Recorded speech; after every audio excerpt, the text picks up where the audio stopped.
fuck type bitches come along, and it must be that simple.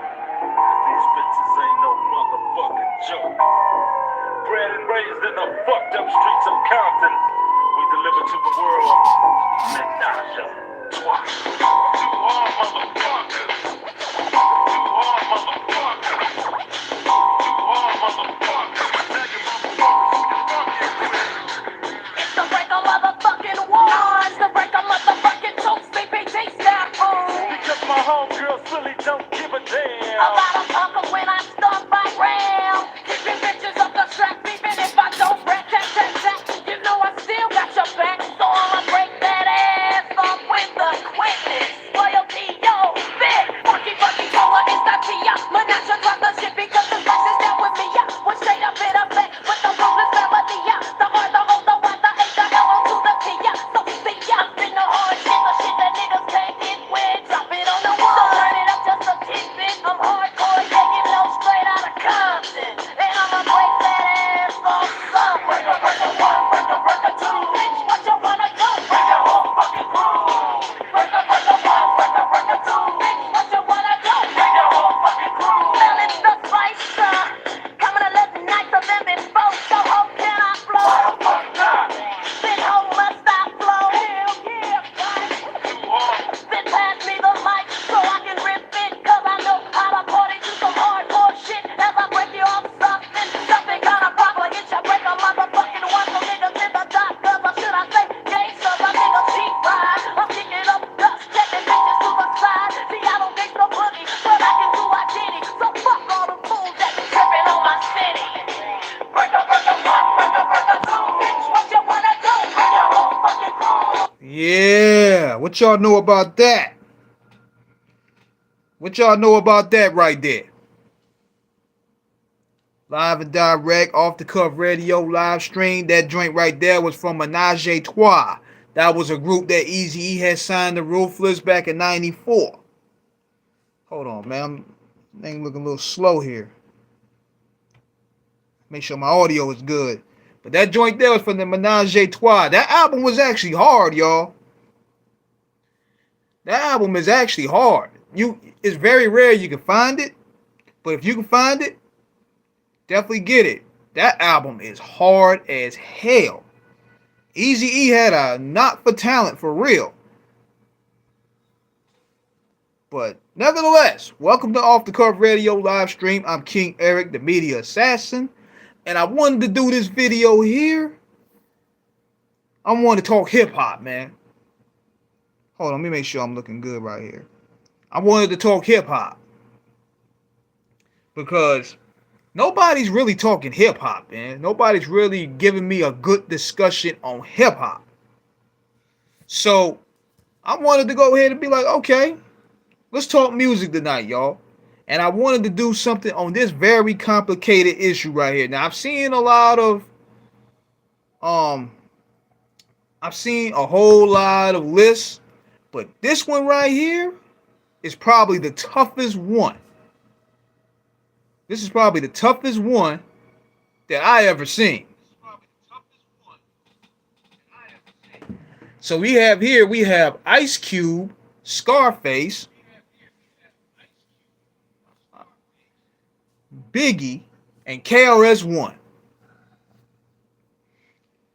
And I'm gonna give y'all the ranking from 4 to 1.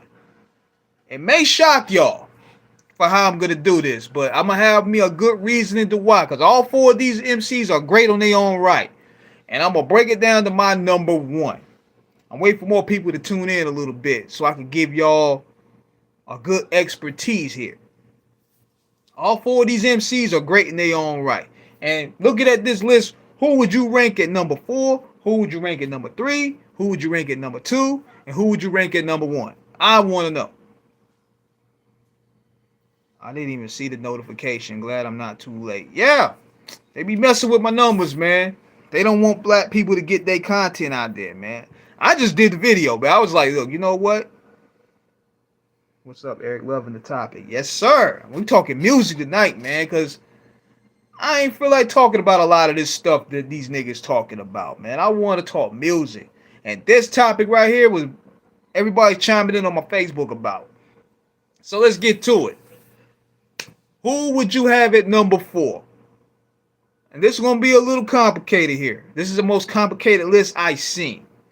Who would I have at number 4? Damn, I gotta let this win. Y'all gonna be probably a little upset. But I'm gonna have to give Big number 4. I'm gonna tell you why. No disrespect to Big's talent, but I didn't really check for Big till like later on. And it had nothing to do with Tupac. I didn't check for Big like that at first because I was mostly listening to Queensbridge. I was listening to Nas. I was listening to Tragedy Gaddafi. I was listening to Boot Camp Click. I was listening to that Cuban Links. I didn't really check for Big till later on. I respected Big's skill set. I thought Ready to Die was cool, but Cuban Links, Infamous Mob, the Infamous album. What else? The Infamous album and Cuban Links. Those were the 2 albums that I was fucking with. Queensbridge and Shaolin. That's what I was listening to at the time. Big stuff was cool, but it was a little too commercial. Then you had the Boot Camp Click. Boot Camp was putting out some dope stuff. But Big was the more so out of this 4, the most commercial. And he was one of the few MCs to actually master that. He's actually one of the few MCs to actually master making commercial appeal records with street records. You know how many niggas is following that Life After Death formula? Jay-Z was following it. Nas was following it. He was able to make an enjoyable double album. Even though Big, of course, he followed Pac, but still. I didn't get into Big like that till later on. Plus, a lot of that stuff he was saying, a little suspect to me, man. Like, you look so good, I suck on your daddy's dick, and I fuck with RuPaul and one of them ugly escape bitches. Stuff like that kind of like, I'm like, nah, nigga, you got to be down the list. Big did have commercial appeal. You think Puffy was a major help? Absolutely. Him and Tupac created Big in a way. Big was just a straightforward flow. Like, you listen to Big, he was just a straight hard rhymer. Puffy and Pac taught him how to appeal to the masses. Pac told him to appeal to the women. Puffy helped him craft that commercial sound. At the time, I was like, sometimes some of the records, I was like, they cool. But at the same time, I wasn't really listening to that at the time. I was in that Mobb Deep. I was in that Cuban Links. That's the only 2 that had me out there in the rotation. And Redman, of course. Redman was out there. But that's what I was on. I didn't really rock with Big's music too much. I liked the singles, but that's all I was on, man. I didn't appreciate him later on. Then I really listened to Ready to Die, and I was like, okay. He got a lot of that from Space. He got a lot of that paranoia, speaking about death. He got a lot of that from Scarface, man. Scarface pioneered. That's why I put Big at number 4, because Big studied Face. A lot of niggas on this list even study Face to a degree. Scarface was able to probably the first rapper I really heard, and then Pac came later on too, and start talking about death like that. Like, he got the song off his first album, Mr. Scarface, called "I'm Dead." He brought mental awareness to the table when it came to that psychoyomaniac type shit. Scarface, that's right. Scarface was a very influential MC on Big. Listen to songs like whatchamacallit. You could tell that's Scarface all the way. Ready to Die. He even sampled Face up there. That song Ready to Die, Suicidal Thoughts, all that Scarface. And Life After Death. See, some of the records, Life After Death, like, I didn't like Nasty Boy. I thought Player Hater was a bit silly, even though I grew to appreciate those records later on. Some of them records was too commercial for my taste. I did not fuck with that commercial shit, not at all. But that there really was an eerie record. I had to keep listening to the cipher. Yeah, dog, that record was creepy as hell. Mind playing tricks, paranoia and death, Scarface, hand on the dead body. Correct, Rick? Yeah. He was very influential. What I like about Big though, Big also, he wasn't afraid to let people know who he got the greats from. He wasn't afraid to let people know who he studied. He studied Scarface. He said he studied Tupac. He said he studied all these guys. So it's not a rank of him at all. Never seen a man cry. White Sheets. Y'all remember White Sheets? That Diary album? Man, come on. But Big, he had more of the commercial appeal, and compared to these guys on the list, he knew how to make songs for the women. Like One More Chance. None of them niggas on the list can't make One More Chance like Big. I can say that straight. They can't make a One More Chance, or they can't make a Hypnotize. Puffy taught him how to make those type of records. See, other guys on the list, they didn't really make party records like that. Life After Death has proved I studied the instrumental of that record. My downfall. Absolutely. He got that from Face and Tupac. He studied both of them.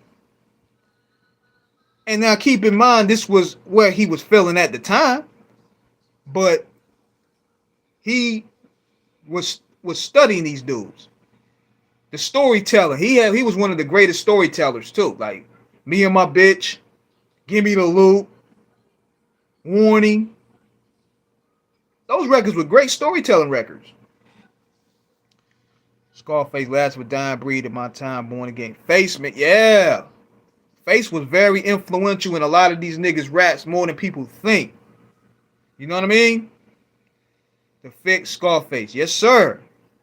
Face was very influential, and most notably on Big. And I put Big at number 4 because, you know, I wasn't really a big fan until later on. It ain't had nothing to do with Tupac at all. If anything, when Tupac was going at them niggas, I was so mad he went at Prodigy because I'm like, nah, nigga, you going at Queensbridge, man. Now I don't know what to choose. Hey, I was mad at him going more at P more than Biggie. Because I wasn't really checking for Big like that. I was like, man, you going at P? No. I don't know what to choose now. Queensbridge or Pac? That fucked it up right there. Because then I was like, damn, we listen to CNN, we listen to Mobb Deep, we listen to Tragedy, we listen to Nas. They was putting out that fly shit, and here come Pac. Won't smoke with them. Tupac was low-key a storyteller, and well, even though he's not on the list. Now I had to keep him off the list on this one. Because I kept him on the list on that, but I'll probably put him on another one. Because, you know, he stands out on his own. But that's why I was probably mad at him. I was like, dang, dude, you had to go with the Queensbridge niggas. That's Brooklyn business right there. Like, you go at Big and Jay-Z, you do that. But come on, man, why you going at P like that? Big push the elevator storyteller. I got a story to tell. Ain't nobody told a story like that on the record. And at the end of the story, yes, sir. Yes, sir. What I liked about also Big was he was witty. Big has more wit in compared to these 4 up here, though. Face was more so a straightforward storyteller. He painted graphic pictures of death, spirituality, street life. That song, Now I Feel You, one of the most powerful records I ever heard, man. Because he spoke on so many different layers of that record. He spoke on where black people need to go as a community. He spoke on crimes committed, the street effect of what's going on, poverty, all of that. Damn, did you? So Big studied all of them. That's why I got Big at number 4. And that's not a bad thing, because, you know, these are pound for pound some of the best rappers out there. I just put him forth because some of them lines I wasn't rocking with. Like, you know that stuck on your daddy's dick. That's the other record he had. The other line he had. I read a fuck RuPaul to the ugly escape bitches. I'm like, I can't listen to all that shit. Then he had some of them crazy lines. Hail Mary full of grace, smack a bitch in the face. I'm like, nah. Some of that shit was too out there. I couldn't really ride with, man, that he was saying. But nothing taken away from his talent. Now, number 3, very complicated, believe it or not. Number 3, I will have to put KRS at number 3. For the simple fact that KRS going to have to be number 3. To me, just off. And it's not bad. There's no display of KRS. But see, KRS, he released he released a lot of albums. Some of them have been hit and miss. And he's considered, out of all the 4 of this bunch, the eldest of the crew. Oh shit, I forgot. That's what I was talking. I'm glad you did remind me of that. That's what I be talking about with Big. Nigga, I'm like, you can't ride with that. That joint on Beef. Yeah, I'm glad you brought that up, man. That snooped my mind, bro.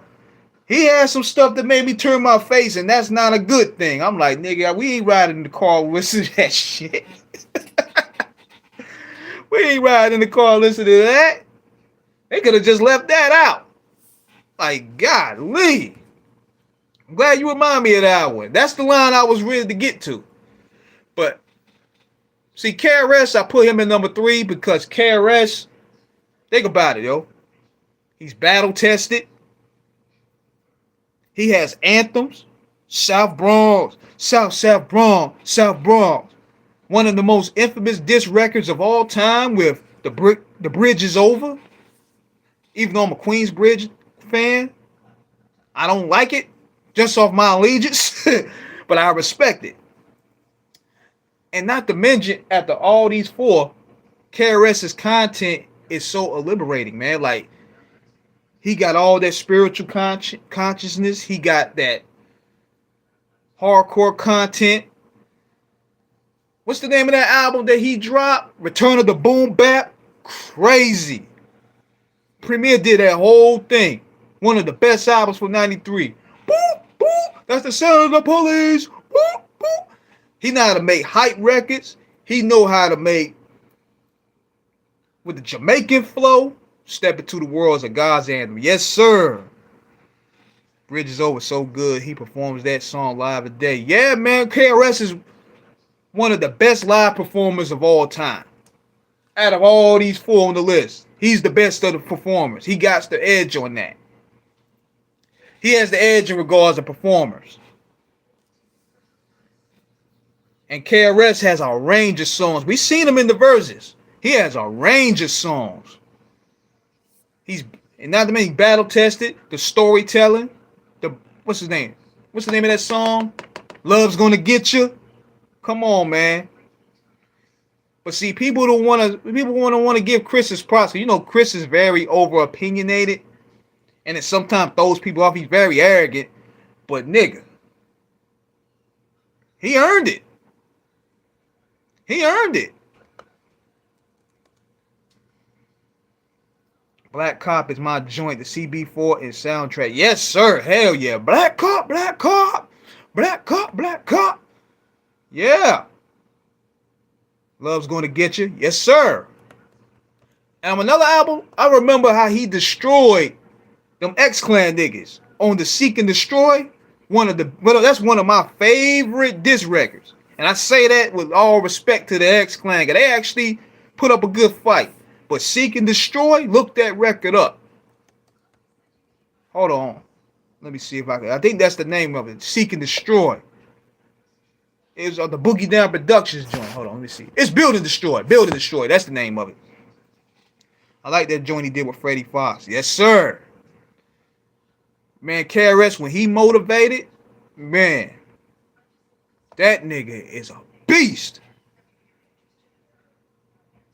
That Boogie Down Productions on Sex and Violence, that album was crazy. That album was dope.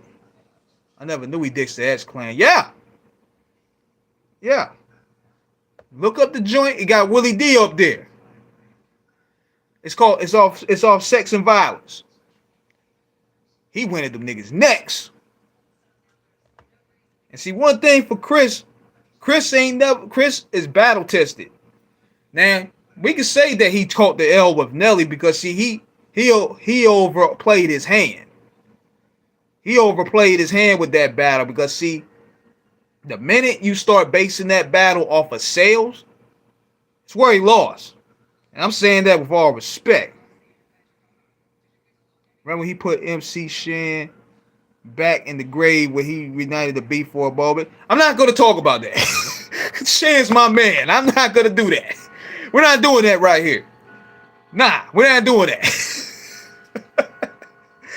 Trying to start something here, bro. Nah, we ain't doing that. Nah, Shan's my boy, man. We ain't, nah.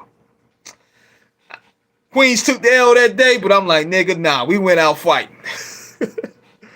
Hey, Ram, stop it, bro. Now, that's his opinion. You know, if that's his opinion, you know, everybody feel free.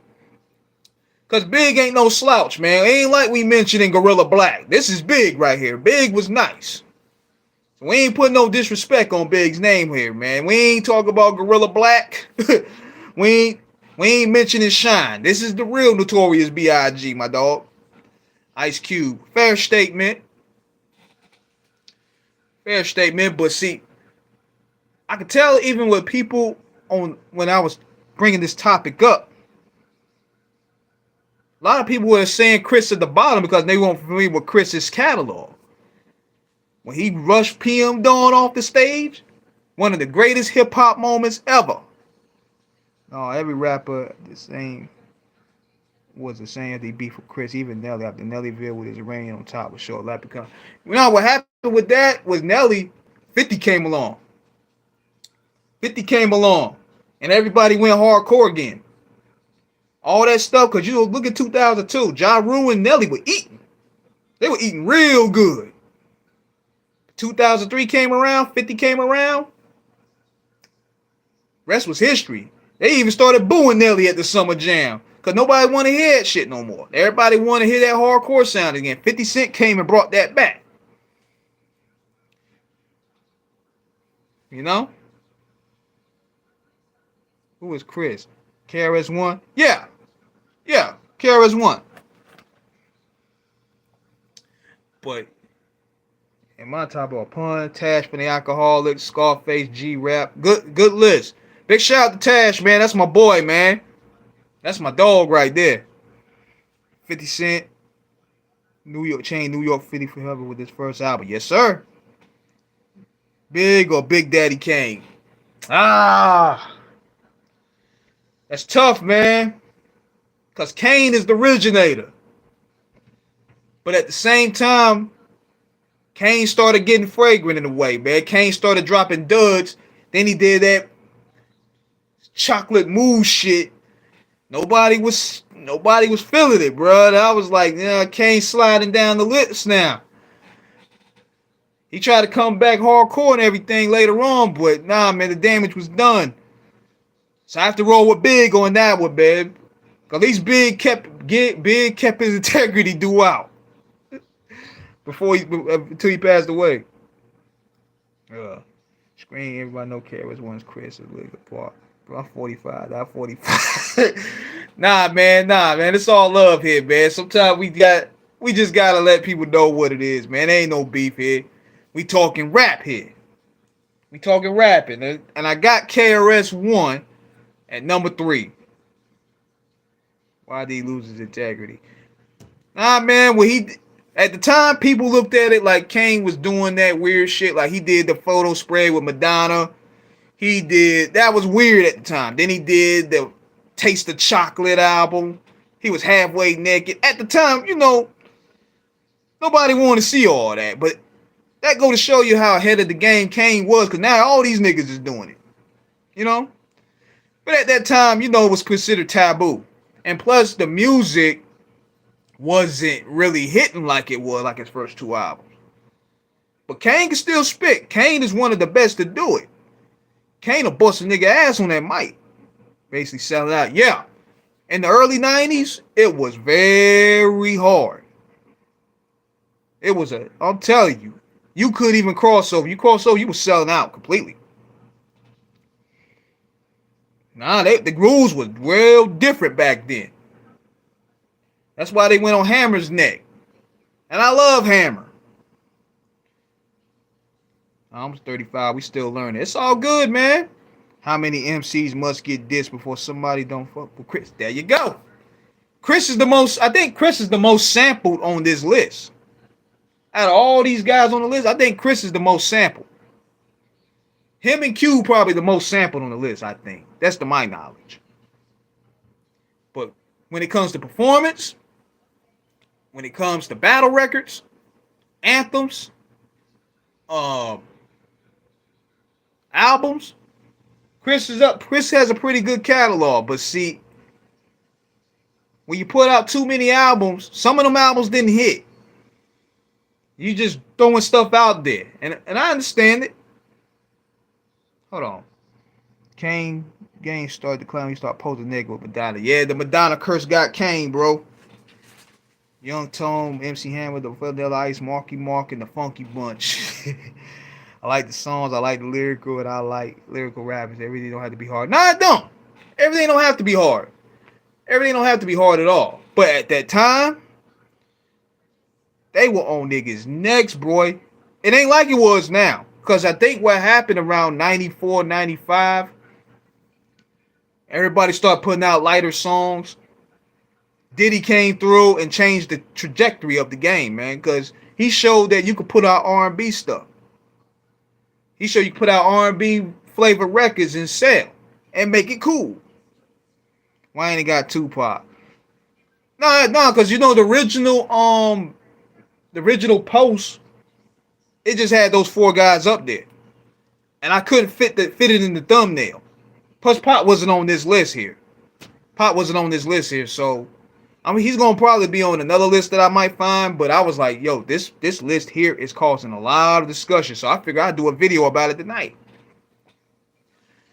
But yeah, Pop wasn't on this list though, so we're gonna put him on the next one. I'm pretty sure that's gonna bring a lot of viewership. Madonna. Yeah, the Madonna curse got Kane, bro. And those other two albums he dropped, they weren't really hitting like that. But you gotta keep in mind, the game was changing. You had new heads coming in. You had Wu-Tang coming in. You had Nas coming in. You had Big coming in. You had Pac coming in. The whole trajectory was changing in hip-hop. Oh, I meant to say, why didn't the Madonna curse get Tupac? Because he's Tupac, man. He's Tupac, he. He the GOAT, man. Like, it is what it is. Like, you know, it didn't work. But jokes aside, though, man, Cubans got the best stories on the list. Now, who I got at number 2 and number 1, huh? I gotta put Scarface at number 2.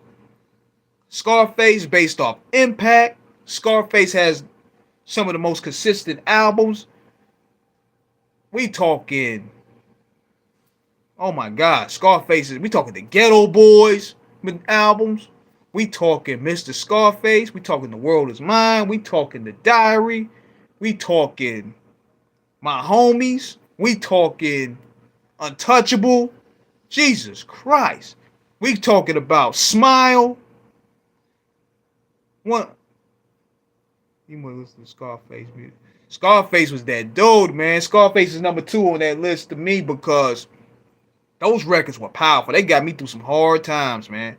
Even though he didn't put out many club records, the subject matter himself impacted a lot. Speak fact. That's facts. Subject matter was Tupac before Tupac. Facts.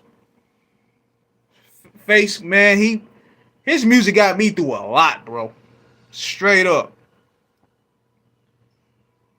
Man, Tupac, the sex symbol like yeah, Tupac is like the James Dean, Marlon Brando. He's considered that icon. He's on that level. Demetrius. I gotta get that out. That's the only Face album I don't have. I gotta get that album. I got Made and I got Deeply Rooted. I'm telling you. But Face's catalog is dope, man. Let Me Roll. You know another song that y'all gotta check out? Check out this song here. It's called, hold on, I'm gonna look it up. This is one of the hardest songs Face ever did. Hold on, I'm trying to find it. I think it's called Night of the Living Dead or something like that. Hold on, I'm trying to find it. Cause he did it for this movie. He did it for this damn, what's the name of that song? I know this is off topics, but do you have any new rappers you would recommend? Good question, man. Oh man. I can't think off the head right now, but I can tell you some projects you could check out. I'm gonna give y'all a list of stuff to check out that's out right now. Check out Terminology Summer Pack album. That's dope. Check out Mayhem Laurent and DJ Muggs' new album. That's fire. That Scarface album he did on Def Jam, not Rapalize. It's a classic 5 mic album. Yes, sir. Yes, sir. Little poopy. I don't know about that.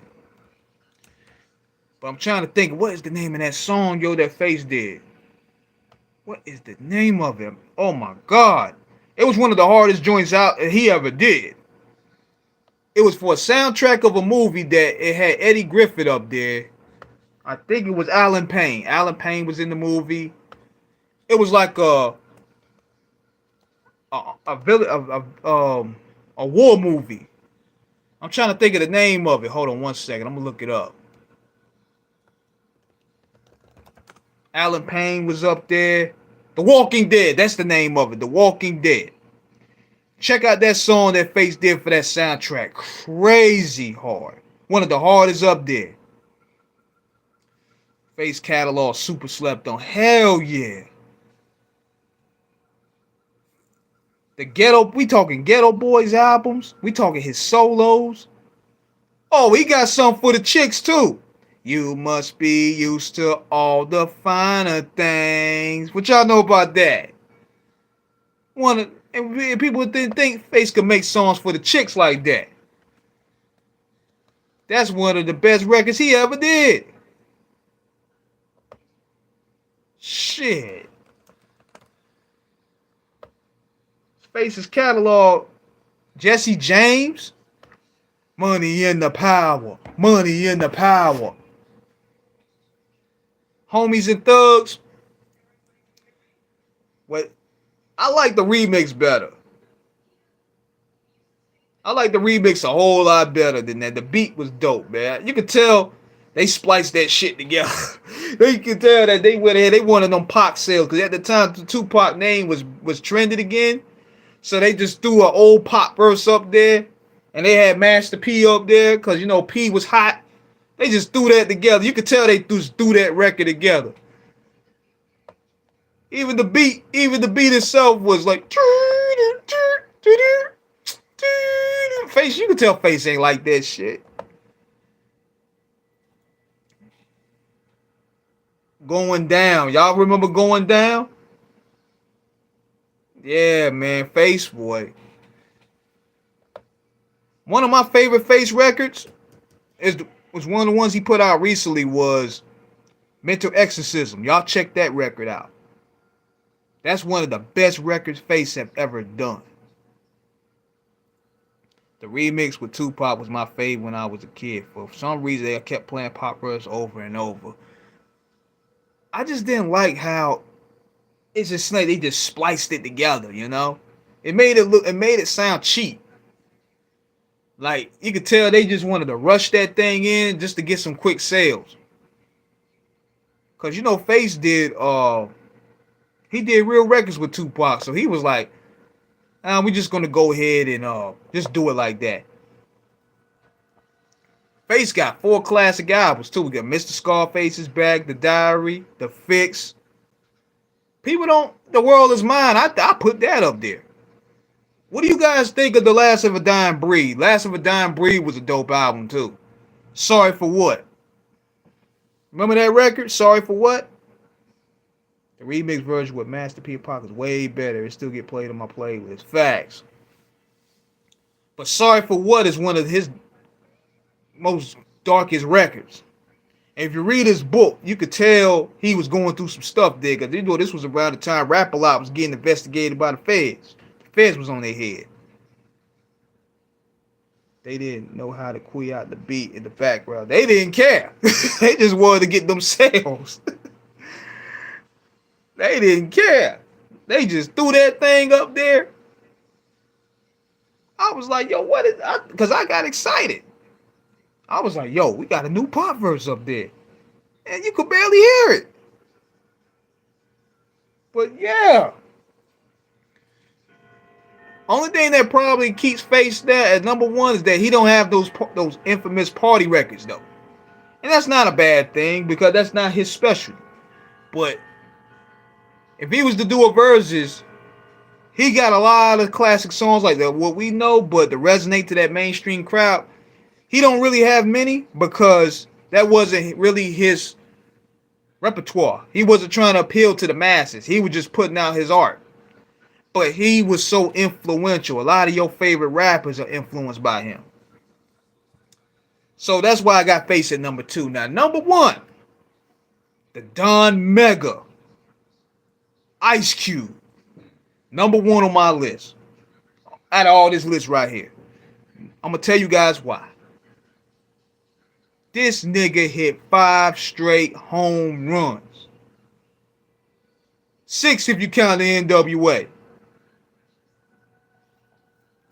Straight Outta Compton, America's Most, Death Certificate, The Predator, Lethal Injection, and the West Side Connect album. From 88 to 96. And he will come back, you know, he had the War and Peace. Everybody drops a dud. But think about how impactful those records were. The Bird in Hand, y'all. Do do do do do do do do do do do.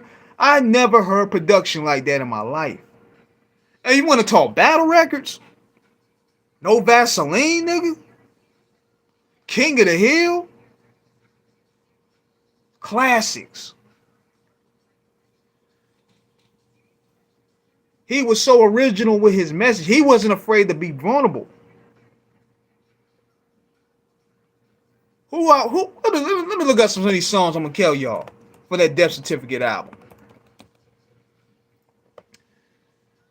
He pushed the bar on that Death Certificate album. I want to kill Sam because he ain't my motherfucking uncle. Black Korea, none of these niggas will put out a song like that today. None. True to the Game called out a lot of sellout rappers. Horny Little Devil, they damn sure won't put that out. You know, if a record like that will come out, they will be, cancel culture be out there quick. Bird in Hand was one of my favorite all-time Ice Cube records, man. That beat was hard. Steady Mobbing, that plays on storytelling. Look Who's Burning, talks about gonorrhea, talks about he was touching on taboo topics. And my man said something the other day, Colorblind, talk about the gang politics. Us, talk about the crab in the barrel mentality of the black America. The only song I didn't care for in Adult Death Certificate was Man Best Friend, Not My Song. That's fair enough. I like the concept because he compared his guns to a dog. You see where Nas got that from. You see where Organized Noise got that from, where they was comparing the guns. And you know what's crazy? All Cube was hitting on all social issues in the hood. And they still prevalent today. He was ahead of his time. He was calling the King riots. He predicted the riots. He was very prolific.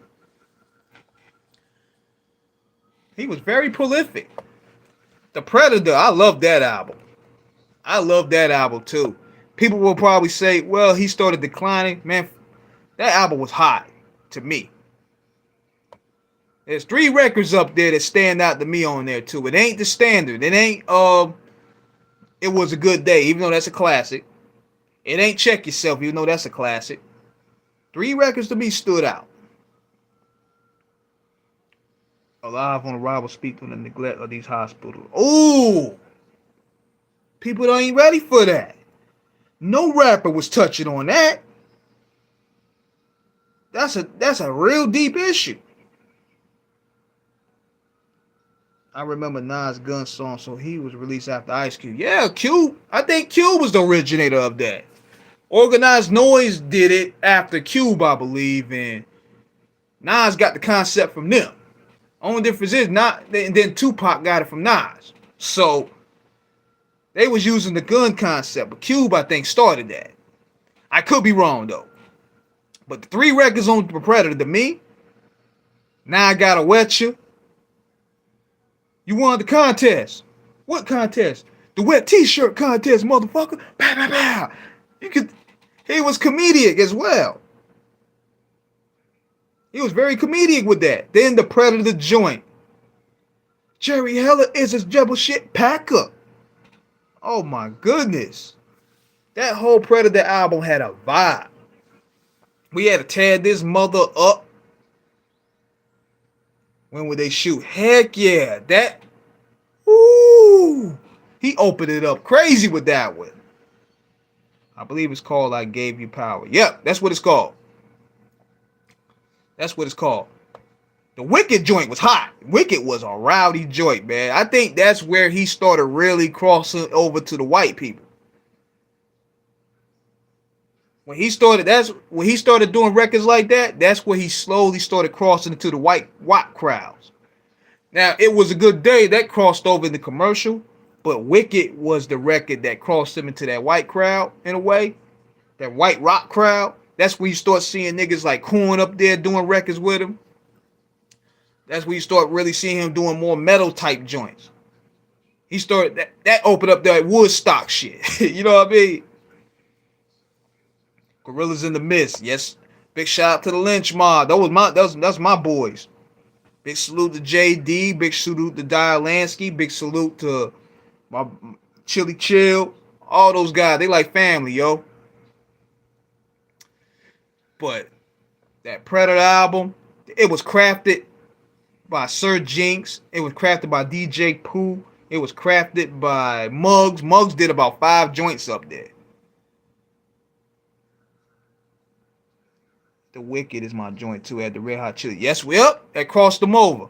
Is that where he had rock and roll beats in his music? That's the joint where it really started. But I was like, yo, that shit hard. 1, 2, 3, and I'm coming for the Wicked. No, that is stuff that is no, the Wicked. You act like you do. Yo, the way he did it, he flipped it nice. That joint was hype. You go to the gym with that joint on, you gonna feel like lifting up 100 weights. JD is slept. I don't care what nobody say. JD got a new joint. He dropping next month. As a matter of fact, America's Most Wanted started all day. That's yes, sir. You right about that. That's the album. America's Most Wanted started all this. Wicked was a response to the LA riots. Yes, sir. Wicked in clubs. I want to see Wicked in the clubs. I want to see how people would respond to that record. I bet they was losing their mind when Wicked was out there. I want to see how people responded to that record, man. Then we go on to America Most Wanted. That's the origin of it. We got to go to that.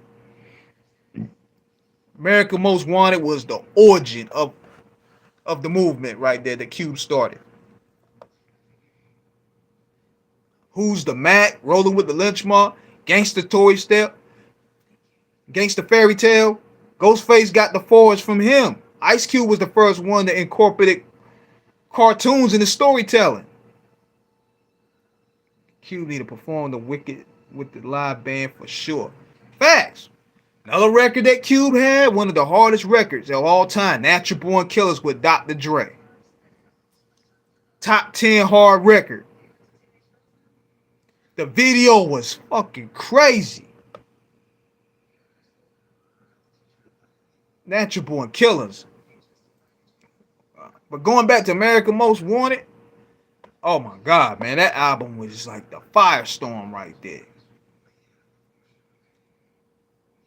Ice Cube got executed at the beginning of the album. That's what makes the album so special. See, Cube, it all branched out into him going into Hollywood because his albums were like mini movies. He knew how to set a theme for his albums. He had the skits, he had the dialogue. All this stuff was a prelude for a Hollywood career. Because you could hear it in Death Certificate, you could hear it in American Most, you could hear it in The Predator. He slowly stopped doing it around Lethal Injection, but those first 3 albums, everything was moved to like a movie.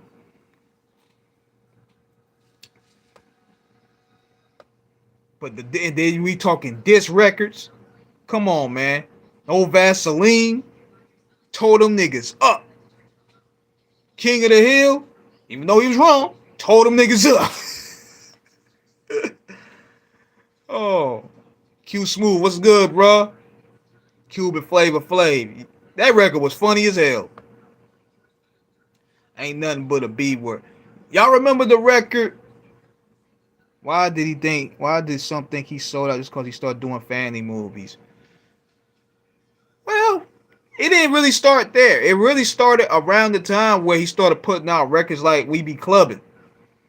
And people was looking for the militant Q, but people don't gotta understand. The game was changing.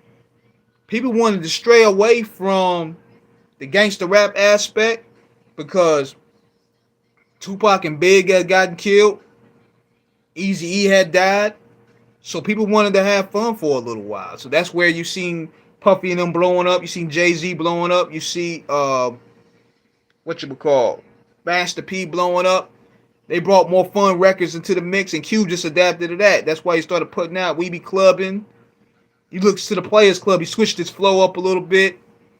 I don't blame him, even though the music itself was kind of like hit and miss. I don't blame him because he had to adapt. Like, people in 98, 99 weren't trying to hear those hard militant raps no more because, people was more so getting money. The game was getting more so commercialized. It started when he directed the video for Color Be Bad. I don't think it started there because nobody really knew. Nobody really knew till later on. We ain't pay attention. It started around then, though. It started around then when that's like Drake directed Boys in the Hood too. Yeah, nobody expected that, but I think when I listened to Jay-Z and Q, they did gangsta theme. But when I listened to Jay-Z and Q, they did have gangsta themes. Are you saying it was overdone like before? Well, around 98, people didn't really want to do it no more because the climate was changing. You notice how the climate was more so darker in the early 90s in comparison to the late 90s. The music was a more lighter, a little more fun, a little more upbeat. That's why you had albums from Lauryn Hill, albums from Outkast, Jay-Z. It was more fun records coming out. People wanted to have fun a little bit because, them records was hard. Everybody had a screw face on. Niggas had razor blades in their mouth. Nigga, Run DMC was putting out hard records. Vanilla Ice had dreads. Hammer was putting out It's All Good. Even the pop niggas was going hard. Will Smith had Boom Shake the Room. Everybody was going hardcore back then. The late 90s. Yeah, niggas was they wanted to dance, man. Like, they was tired. They was tired of getting shot.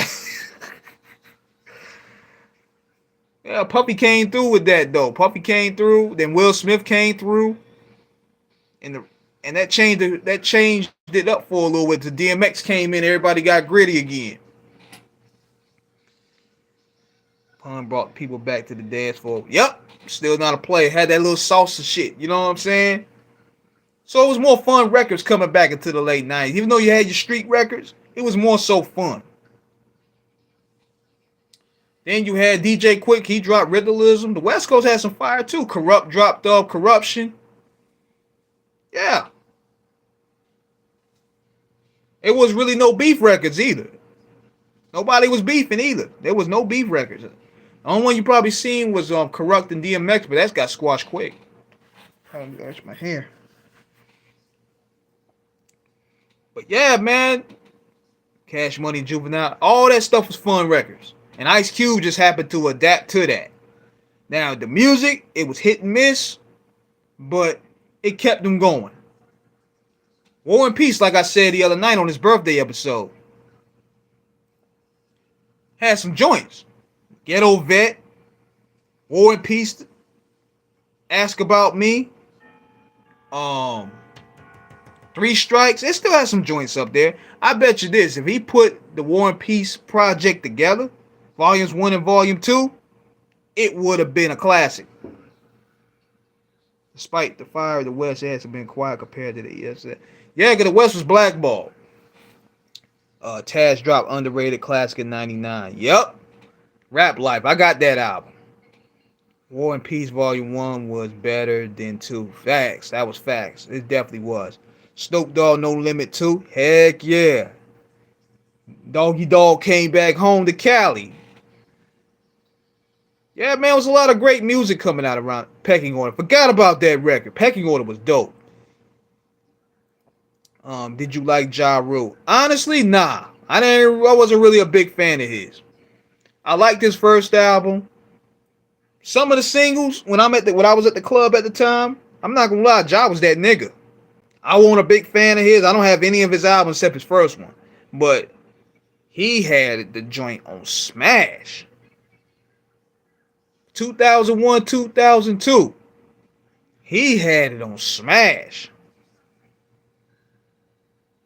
By the way, happy birthday to the ladies who had a great video on the Doug Life. I appreciate it, sir. Salute to you.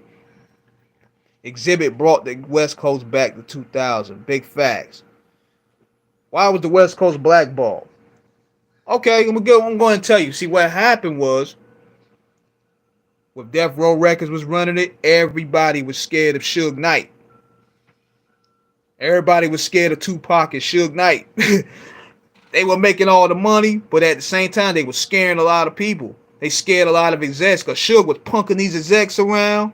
He had all these executives terrified. All the white ones. That big nigga had them people shook.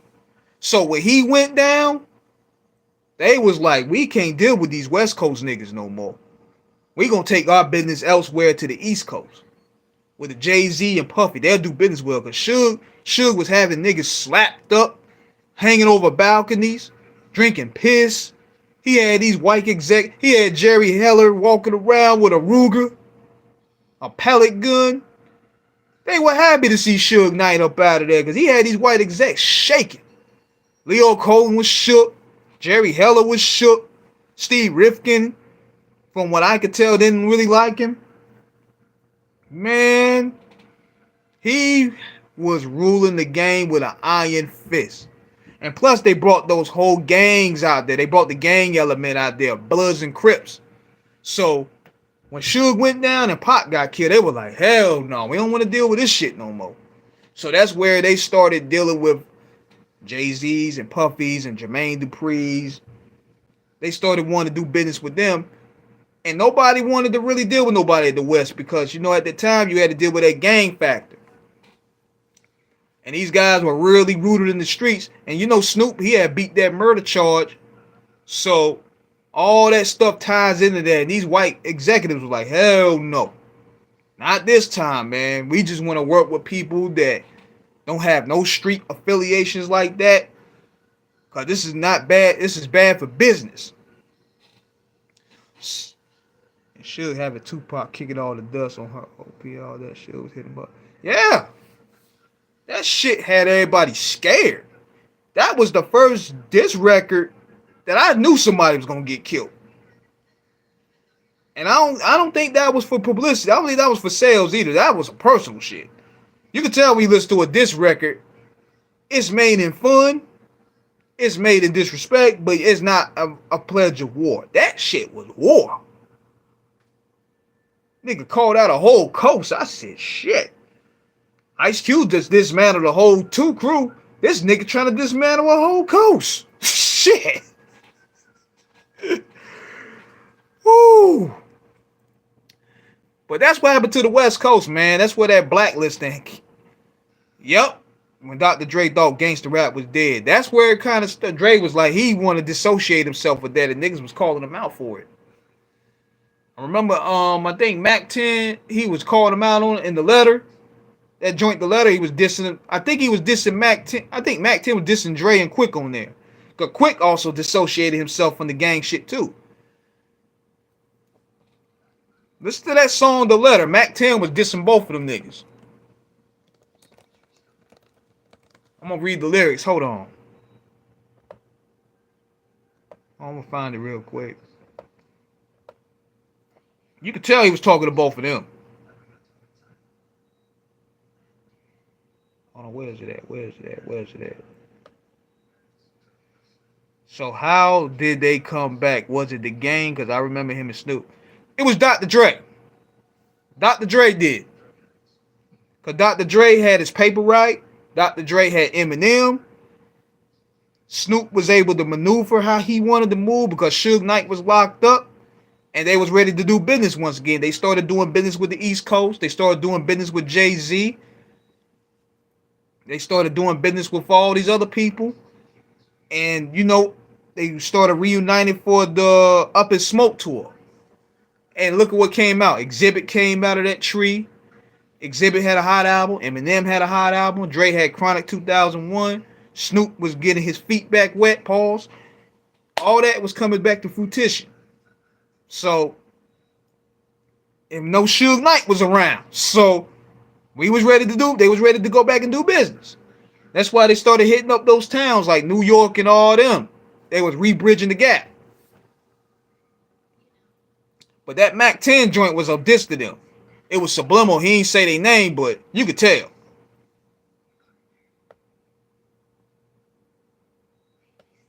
Don't sleep on E40. 40 Water, yeah, he one of the best to do it. I'm trying to find them those bars there. He said them bars right there. He said this. So I'ma stay gangster, keep banging and hit the switches while some West Coast G's act like bitches. How the fuck you gonna speak against gangster rap, nigga? When that was the fuck that made you a gang of snaps, nigga. Fool was a shit. Now how could you dare become a millionaire and forget what got you there? I was like, wow. Like on the pressure with my joint, the screw Knight, Suge Knight screwed up at least $4 billion for himself. Shit. More than $4 billion. Lifetime of income. Razzcat label didn't want him to sign the Aftermath so we could sign with Aftermath. I don't know about that would have been a good move, to be honest, because him going to Aftermath, he would still be a small fish. Plus, he would have to figure out how to market Raz. You know? Damn, Max said that. No wonder why Dre never worked with him. He worked with him. He worked with him on Hate in Your Eyes. That was off the Cash Money album. I guess it got squashed later on, but he was dissing him on there. Nobody was feeling that. Because Dre was, at the time, he was trying to dissociate himself from gangster rap. So, he started doing other projects. He started working with Nas and all them. So, that's what that was. Raz was Kendrick before Kendrick. Facts. Good analogy. I wish Interscope did not force Tupac to change the album and re-record it. Man, I want to hear what that original album was, man. I want to hear what was originally was on that album. I know there's some cuts on YouTube about it, but for the most part, I want to hear that album. Dead serious. It gotta be up there. Like, they might as well release it. Shit, what's the game? Damn, I've been up here almost an hour with y'all. Shoot. So going back to the topic at hand, on this list, Biggie at number 4. I got KRS at number 3. I got Scarface at number 2. And I got Cube as number 1. And I gave y'all great explanations on why. And it's been a great dialogue. It's been a real fun dialogue right here. See, this is what I like to do. I like to talk music. A lot of these niggas don't talk music because they don't understand music. They understand sensationalism. They understand drama. They understand beef. They can't tell you nothing about music. This is what the shit is supposed to be all about anyway. Everybody want to give color commentary on the culture about the fuck shit, but nobody wants to talk about music. And even with this list here, regardless of what you disagree or not, I did not disrespect any of these four gentlemen on here. You know what I mean? I ain't disrespect none of them. Cough, cough, Vlad TV. Yeah. Yeah. You mean to tell me you can have these guys up here and the only thing you can talk is beef? That shows you the level of journalism that you in. Who do you think will win the diss between Cube and Biggie? I would have to say Cube because Cube is more battle tested. Big has more wit, but come on, Cube dropped no Vaseline.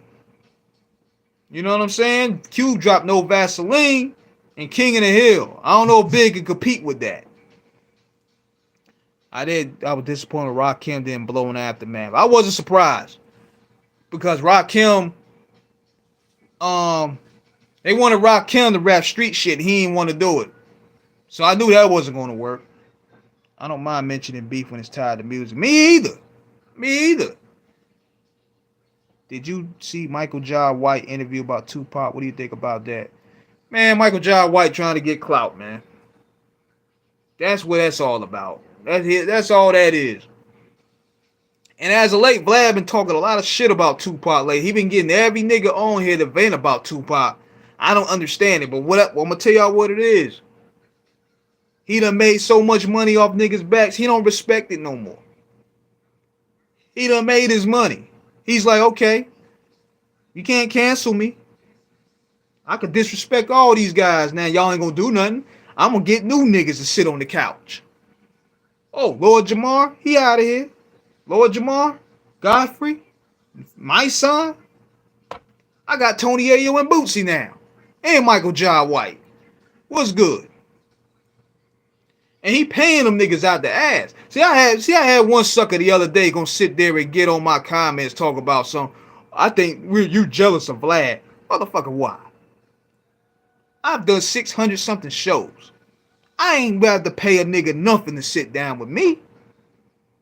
I ain't had to pay a nigga to sit there and talk to me. He does. He gotta pay these dudes to be cool with. I don't have to pay none of these niggas. None. They cool with me because I'm an authentic person. Yeah. I don't have to pay these niggas to talk to me. He does. I'm gonna be jealous of that. Man got that hairpiece on there. Man, please. Man got a fake hairpiece on. He was talking all that, yo, baby, yo, that he was Vlad the Butcher, but now he Vlad TV now. I don't listen to that shit. He's only as good as his guests. That's the only reason why people checking for him anyway, is his guests. They ain't really checking for him to listen to what he got to say. I guarantee if he go ahead and do a videos like I'm doing, he ain't gonna get the numbers like that. I'll give Mikey T, the movie star, his credit for that. At least he does his own videos. But Vlad, he's only good as his guests. He's only good as his guests. Other than that, if he don't have niggas, he don't have nothing. He done turned hella white since he done turn hella white when once they start breaking even and they started really doing them numbers. He's in the 5 million. He's in the 5 million range now. Now, I know some people that went on his show, and I say, look, get your bag. But at the same time, I'm like, be aware. Be aware, man. Don't say N-word. That's how he looks at us. I have to say it like that, because that's how he looks at it. He like, look, I done made money off they back. I don't have to respect them no more. I could talk about they heroes. I saw a little bit of the interview with Allen Hughes. I think it was Allen Hughes or one of those guys. And Allen Hughes said something about Johnny Cochran being like an old Negro with a lace perm or something. And Vlad just started laughing hard at it. I don't like stuff like that, man. And then I'm looking at the Allen Hughes guy. I'm like, okay, you done made your money off Tupac, and now you going on Vlad and you ishing on his name. I don't like that. Now, I can't tell from the titles, it may be less malicious than what the title is saying, but I don't like that, man. He been having a gripe with Tupac as of late, and I want to get on this too. I'm gonna say this before I go. A lot of people be like, man, Tupac got some crazy stands. Tupac got some crazy fans out there. Tupac got stands. They crazy, but I'm gonna tell you why. I'm gonna tell y'all why. Tupac do not have anybody that's a powerful media figure to represent his name. None of them. Nobody does. Think about this. Afeni is dead. Gonzo, my friend, is dead. Fatal Hussein, rest in peace, he's dead. Suge locked up. A lot of people don't have that leverage to defend him. Spice One don't have the leverage of a Snoop Dogg. Spice One, Rappin' Forte, Richie Rich, Tretch, all those guys don't have the big microphone to defend Tupac's name like that. And I say that with love because I know a lot of them. So, whereas with Big, Big got Diddy. Big got Jay. You say anything bad about Big, your ass is out of here. Puffy will get you out of here. Even Wack 100 had to apologize about disrespecting Biggie. He got out of line. But they can get out of line with Tupac because Tupac don't have a huge representation within media to push that line for him. So in knowing that, his fans are going the extra mile because if it ain't rappers, it's some of these white people like Vlad. Tabitha Soren. She was saying some slick stuff about Tupac. The white lady that interviewed him in MTV. Wack 100 apologized. Yeah, he did. He said something that he ain't meant disrespect the Big or nothing like that. It was a while back. But Puffy got juice like that, so that nigga ain't gonna get out of line. Whereas with Tupac, he can say what he want because Tupac don't have the media presence like that. Tupac only has his fans. And people say the Pac stands, but look, they're doing their part. They're standing up for their guy. Rock fans do it all the time. You go over there and you be a Limp Bizkit fan and you say something bad about 9 Inch Nails and see where that gonna get you. You might get your ass whooped. So, the Pac stands or the Pac fanatics, they're doing the legwork. They're doing the legwork because he doesn't have a strong representation in media. All this stuff is with Tupac is organic. They meant to write him out. But see, think about this. I did a video about this 3 years ago. They did not want to acknowledge Tupac at all because they consider him a troublemaker. They blame him for Biggie getting killed. They wanted to push Big out there to be this big superstar sensation. And they try to ease Tupac out of there because, you know, Puffy had that campaign going. The greatest rapper. Cannabis had the line, the greatest rapper of all time, dying on March 9th. They had all that going for Big. But see, what made Big fall short, he didn't have the extensive catalog. Tupac had too much of a deep catalog. Tupac had too much content out there. So they couldn't just write him out of history. Then when those records start coming out, like Heaven Got a Ghetto, Do for Love, the joint with John B, all those records start coming out and it got his name back out there slowly but surely. Then until the end of time, he started coming back out and he started getting bigger than ever. And that's where we at with it now. He's more relevant than ever. Big didn't have the catalog to do that, even though Puffy tried. Jay-Z tried. The Machine tried it, but they couldn't do it. Then the Tupac greatest hits came out. The rest was history. The Changes joint came out. The rest was history. sound like Tupac wasn't supposed to make it. He wasn't. They tried to push Big to be big, even though he was big. But they pushed him to the moon. Because Puffy was the man. He was the man at the time. So he had the juice. And you saw all these billboards saying Big was the greatest rapper of all time, the best MC of all time. He was great. But Pop had the catalog. And nobody could deny the catalog. When the records start hitting, nobody denied it. When changes hit, that was it. That transitioned him. Changes in Troublesome 96. That transitioned him back into the game. Along with those other records that came out from the Are You Still Down album, the joint with John B. Had the women going back. Do for Love had the women going back. Yeah. They tried to push him out, but they can't because the music speaks for itself. But there was an agenda to keep him away. They blamed him for everything. They blamed him for the East Coast War. They blamed him for being a troublemaker. They wanted to get him out of there. But the fans and the music kept him in.